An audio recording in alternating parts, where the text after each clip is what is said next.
This is PSN Newsrun, streaming exclusively on YouTube. Hello and welcome to PSN Newsrun. The headlines: Warri-Itakpe train service set to resume October 29 after weeks of suspension.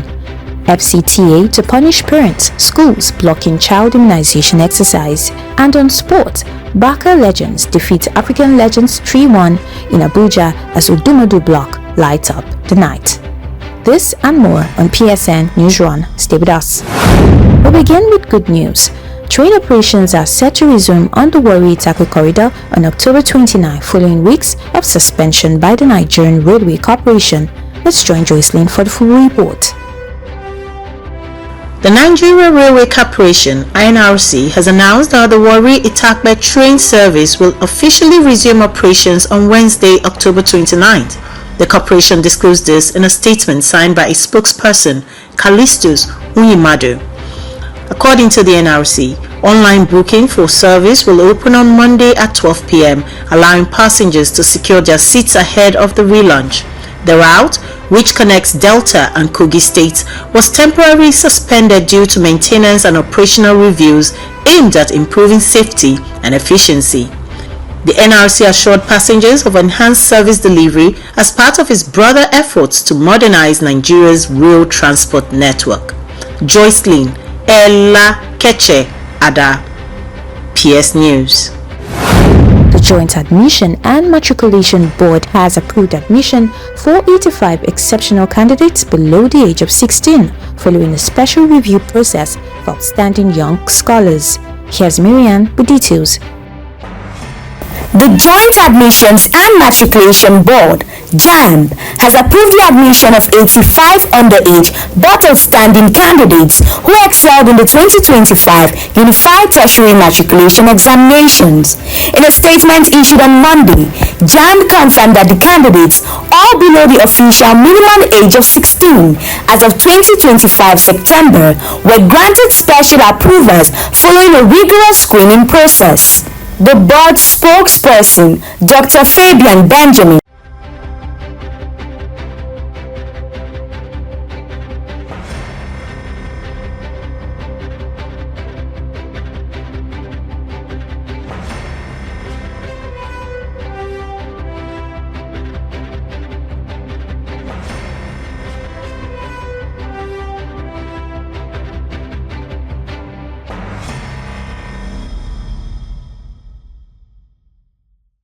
said the decision aligns with the global best practices where rare, exceptional cases are treated on merits.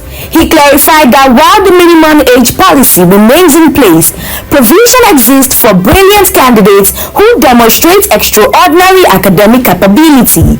Out of 2,031,133 applicants who sat for the 2025 UTME, 41,027 sought consideration under the special category, but only 85 met the strict criteria for exemption. JAMB said the approved candidates have been directed to proceed with their respective institutions to complete admission formalities and print the admission letter. As the board balances inclusivity with academic standards, JAMB maintains that such waivers will remain rare and reserved only for the most exceptional young minds in Nigeria's education system.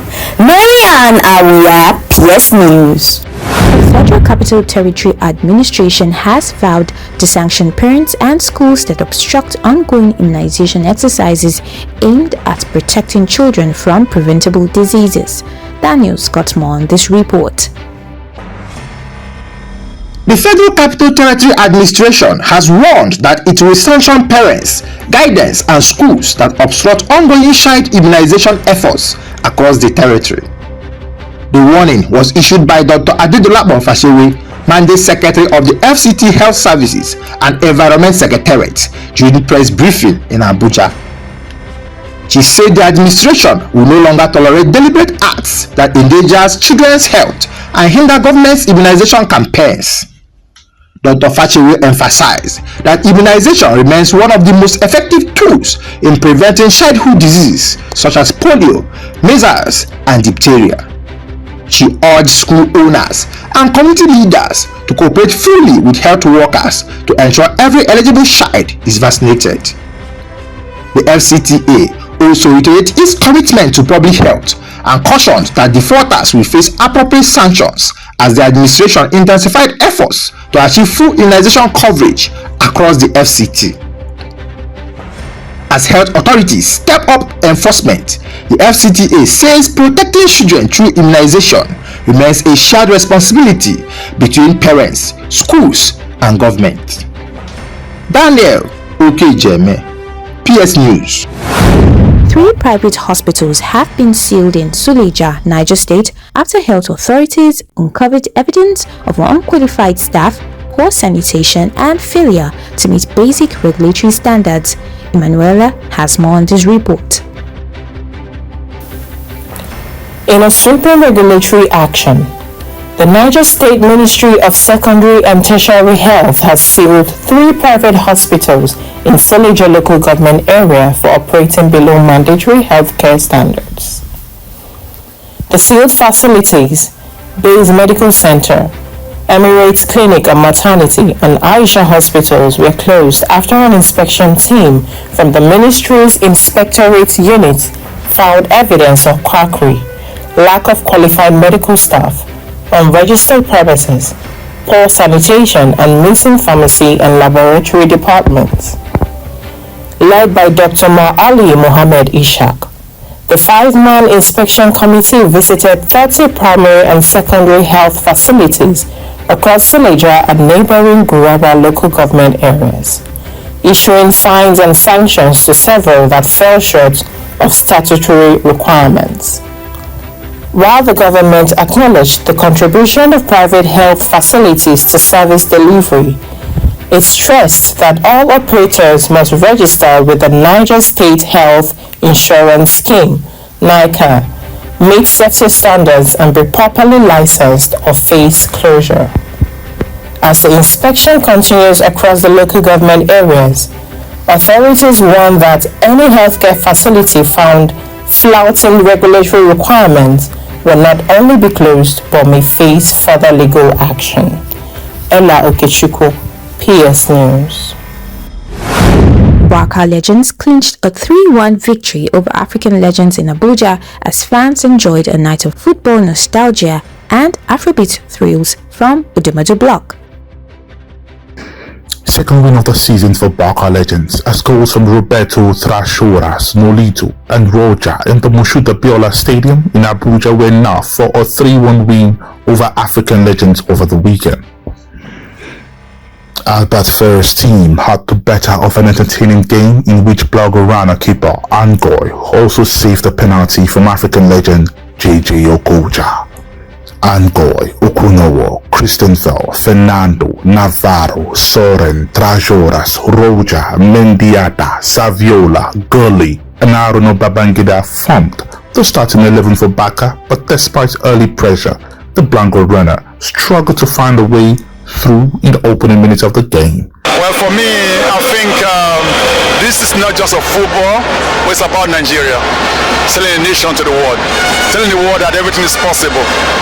Not about negative about Nigeria, but saying that Barcelona Football Club can come and play in Nigeria. And I made it happen with my team. Well, if you ask me how challenging it is, I think it's not challenging because I think it's a must and it must happen. With my team, Atom Foundation, the World Gates and Queen's Company, we were able to make this happen. Well, it has been, how can I say, it's a game in the making for quite some time. We've been up and down to win Barcelona, but I made it understand it's going to happen, and that's why it's happening. And we're happy. And this is just the beginning. More is coming. The best chance fell to the Africans who were awarded a penalty, only to see Barca keeper Angor make a great save to keep the score at 0-0. Finally, Barca found a way through when Trojora's shot from the edge of the box made it 1-0. The hosts hit back with Diouf equalizing before the break. 3 minutes after Barca were back in front when Nolito took goalie pass to make it 2-1. Meanwhile, Afrobeat star Odumodu Black thrilled fans with his hits from his latest body of work, Industry Machine.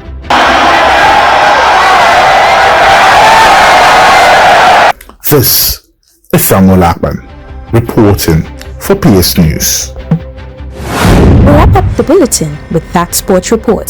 Thanks for watching. I am Oluwatosin Deba. You just watched PSN Newsrun, streaming exclusively on YouTube.